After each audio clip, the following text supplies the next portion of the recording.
तो दोस्तों, स्वागत है आपका आपके अपनी यूट्यूब चैनल एग्ज़ाम पॉइंट पर। मैं रोज़ की तरह आज फिर 30 नवंबर 2024 का करंट्स अफेयर लेकर आया हूँ। आज 30 नवंबर के जितने भी इम्पोर्टेंट क्वेश्चन बनते हैं उन्हें हम डिस्कस करेंगे, उनके इम्पोर्टेंट फैक्ट भी देखेंगे। दोस्तों, आप किसी भी एग्ज़ाम की तैयारी कर रहे हैं तो ये वीडियो आपके लिए मोस्टफुल रहने वाला है। इस वीडियो के लास्ट में हमने आपके लिए एक क्वेश्चन रखा है जिसका आंसर आप लोग को कमेंट्स बॉक्स में देना है। आंसर आप लोग जरूर दीजिएगा। आइए शुरू करते हैं। पहले नंबर का क्वेश्चन देख लेते हैं। अंतर्राष्ट्रीय कंप्यूटर सुरक्षा दिवस कब मनाया जाता है? सही आंसर है बी, 30 नवंबर को हम अंतर्राष्ट्रीय कंप्यूटर सुरक्षा दिवस मनाते हैं, आज ही के दिन। आइए की पॉइंट देख लेते हैं।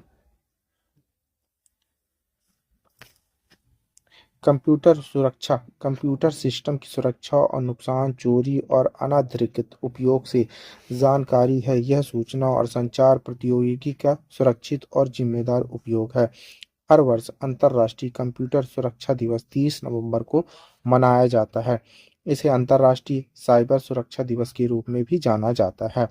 इस आयोजन का प्राथमिक उद्देश्य अंतर्राष्ट्रीय और स्थानीय आईटी और सुरक्षा विशेषज्ञों को अपने अनुभवों का आदान प्रदान करना, विशेषज्ञता विकसित करना और अपने संगठन की सबसे कीमती परिसंपत्ति जानकारी की सुरक्षा के लिए समझ हासिल करना है।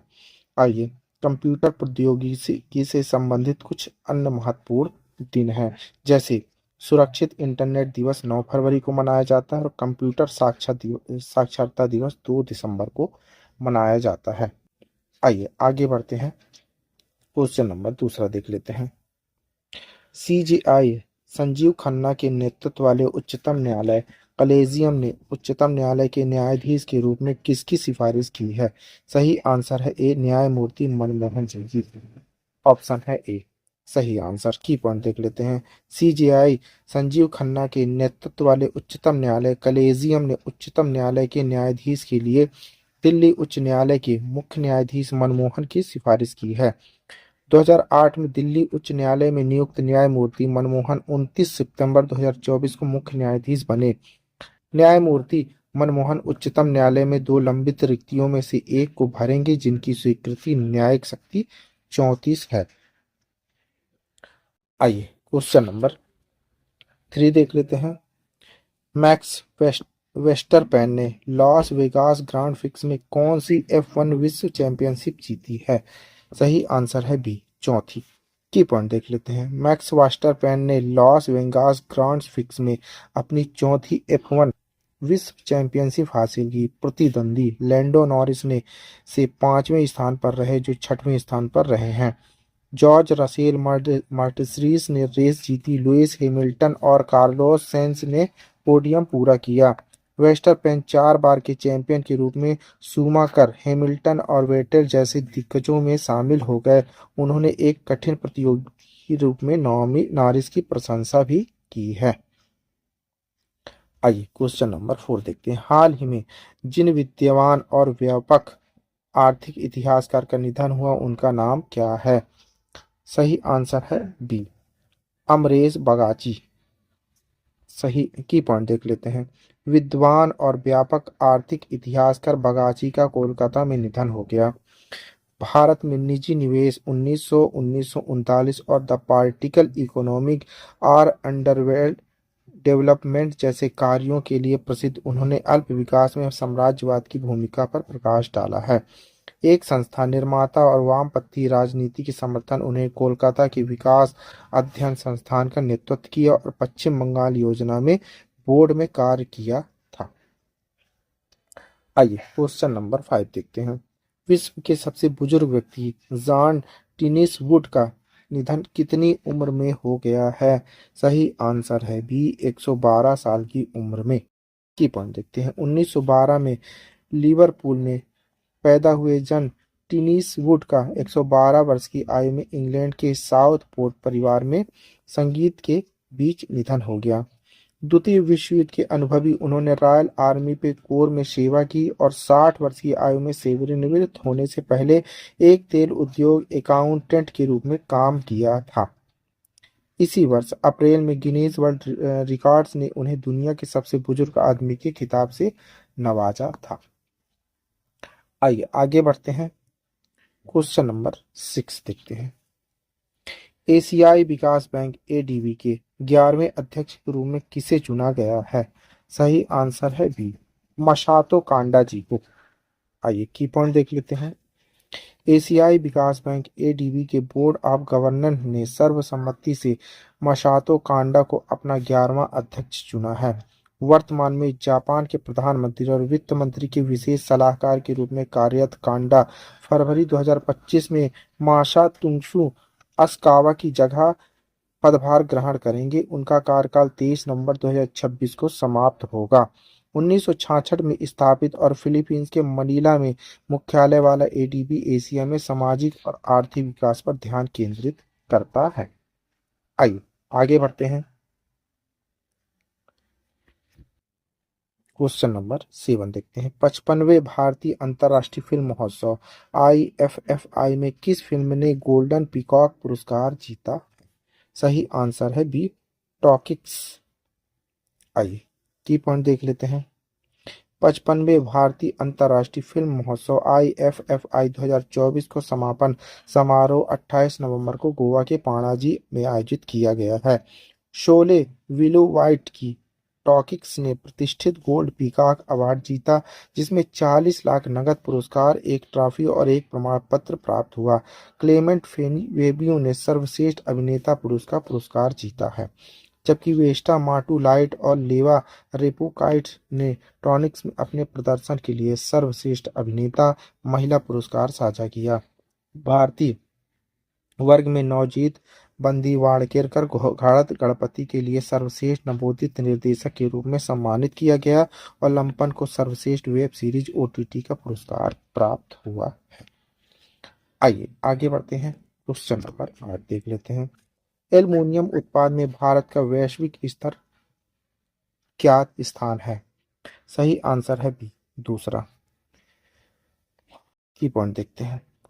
वित्त वर्ष 2024-25 अप्रैल अक्टूबर की पहली छमाही में भारत के खनिज उत्पादन में मजबूत वृद्धि देखी गई, जो वित्त वर्ष 2023-24 के रिकॉर्ड स्तर को आगे रही।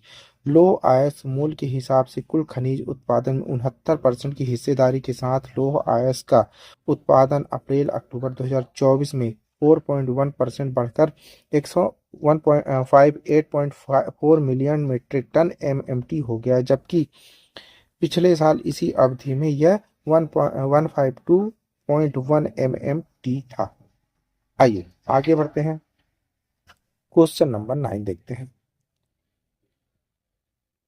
किस भारतीय शास्त्रीय संगीत को सिंगापुर के सर्वोच्च कला सम्मान से सम्मानित किया गया है? सही आंसर है डी, रेटनम जी को। रेटनम जी को। की पॉइंट देख लेते हैं। शास्त्रीय संगीत घनवे थोनन रेटनम को भारतीय संगीत में उनके योगदान के लिए सिंगापुर के प्रतिष्ठित सांस्कृतिक पदक से सम्मानित किया गया है।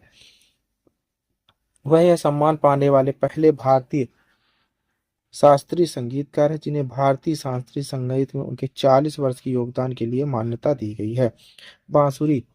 भारतीय बांसुरी के उस्ताद रेटनम ने 2019 में सिंगापुर के पहले कर्नाटक बांसुरी समूह की स्थापना की थी। आगे बढ़ते हैं। क्वेश्चन नंबर 10 देखते हैं। किस योजना के तहत कुटीर उद्योग के लिए ऋण सीमा 8 लाख से बढ़ाकर 25 लाख की गई है? सही आंसर है ए, श्री वाजपेयी बैंक योग्य योजना के तहत। की पॉइंट देखते हैं। कुटीर उद्योग का विकास और रख रखाव, हस्तशिल्प का संरक्षण और घरेलू अंतर्राष्ट्रीय स्तर पर बाजार हिस्सेदारी बनाम श्री वाजपेयी बैंक योग योजना के तहत ऋण में वृद्धि 8 लाख से 25 लाख और सब्सिडी 3 गुना से 1.25 लाख से 3.75 लाख।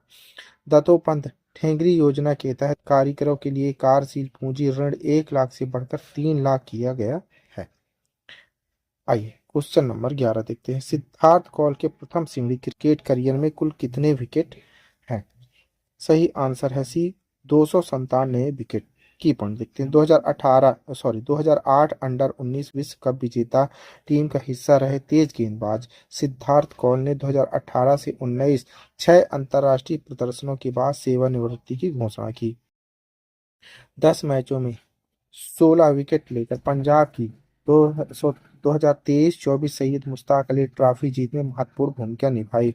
297 प्रथम श्रेणी विकेट और प्रभावशाली आईपीएल रिकॉर्ड के साथ कौल विदेशी क्रिकेट में अपना करियर जारी रखना चाहते हैं। आइए क्वेश्चन नंबर 12 देखते हैं। प्रधानमंत्री नरेंद्र मोदी पानीपत में बीमा सखी योजना कब लॉन्च करेंगे? सही आंसर है डी, 9 दिसंबर को। आइए की पॉइंट देखते हैं। प्रधानमंत्री नरेंद्र मोदी 9 दिसंबर को पानीपत में बीमा सखी योजना लॉन्च करेंगे, जिसका उद्देश्य पूरे भारत में महिलाओं को सशक्त बनाना है। यह योजना महिलाओं के लिए वित्तीय सुरक्षा और बीमा कवरेज, उद्यमशीलता और आर्थिक भागीदारी को बढ़ावा देने पर केंद्रित है।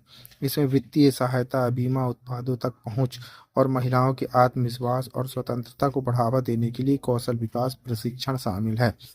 आइए आगे बढ़ते हैं, क्वेश्चन नंबर 13 देखते हैं। भारत ने क्वांटम प्रौद्योगिकी को आगे बढ़ाने के लिए कितने स्टार्टअप का चयन किया है? सही आंसर है सी, 8 स्टार्टअप का। की पॉइंट देखते हैं। राष्ट्रीय क्वांटम मिशन लॉन्च अप्रैल 2023, उद्देश्य संचार, परमाणु घड़ियां आदि। चयनित startup QNU labs Bengaluru, QPIA India private limited Bengaluru, Dimira technologies private limited IIT Mumbai, Prenishq private limited IIT Delhi, QuPrayog private limited Pune, Quanastra private limited Delhi, pristine diamonds private limited Ahmedabad, Quan2D technology private limited Bengaluru. आइए आगे बढ़ते हैं, क्वेश्चन नंबर 14 देख लेते हैं। ई दाखिला पोर्टल अब किस क्षेत्र में उपलब्ध है? सही आंसर है सी, सभी राज्यों केंद्र शासित प्रदेशों में। की पॉइंट देखते हैं। ई दाखिला पोर्टल को देश भर में सफलतापूर्वक लॉन्च किए गए, जो पूरे भारत में उपभोक्ताओं को शिकायत दर्ज करने और मामले की प्रक्रिया को ऑनलाइन ट्रैक करने में सक्षम बनाता है। 2020 में पेश किया गया इसका उद्देश्य उपभोक्ता अधिकारों को बढ़ावा देते हुए एक परेशानी मुक्त, लाचार, प्रभावी शिकायत निवारण तंत्र प्रदान करता है। पोर्टल शिकायतों को दर्ज करने और हल करने के लिए एक कागज रहित पारदर्शी प्रक्रिया प्रदान करता है, जिससे समय पर न्याय सुनिश्चित होता है। लास्ट क्वेश्चन देख लेते हैं। हाल ही में सेना प्रमुख कितनी बटालियनों को प्रेसिडेंट स्कॉलर्स प्रदान किए? सही आंसर है डी, 4 बटालियनों को। ये पॉइंट देख लेते हैं। सेना प्रमुख जनरल उपेंद्र द्विवेदी 26वीं 27वीं मैकेनाइज्ड इन्फेंट्री और 20वीं 22वीं brigade of the guards battalion को उनकी असाधारण सेवा के लिए राष्ट्रपति सम्मान से सम्मानित किया गया। मैकेनाइज्ड इन्फेंट्री सेंटर में आयोजित समारोह में युद्ध और शांति दोनों में उनके समर्पण और उत्कृष्टता को मान्यता दी गई। इस कार्यक्रम में बहुमुखी युद्ध के लिए तैयार बलों के रूप में मैकेनाइज्ड इन्फेंट्री के महत्व पर जोर दिया गया। आइए आपके लिए क्वेश्चन है, इसी क्वेश्चन का आंसर आप लोगों को कमेंट्स बॉक्स में देना है। आइए, पंचायती राज मंत्रालय ने IITF 2024 किस श्रेणी में उत्कृष्टता के लिए कांस्य पदक जीता? ई गवर्नेंस, शहरी विकास, ग्रामीण विकास, कृषि और पर्यावरण।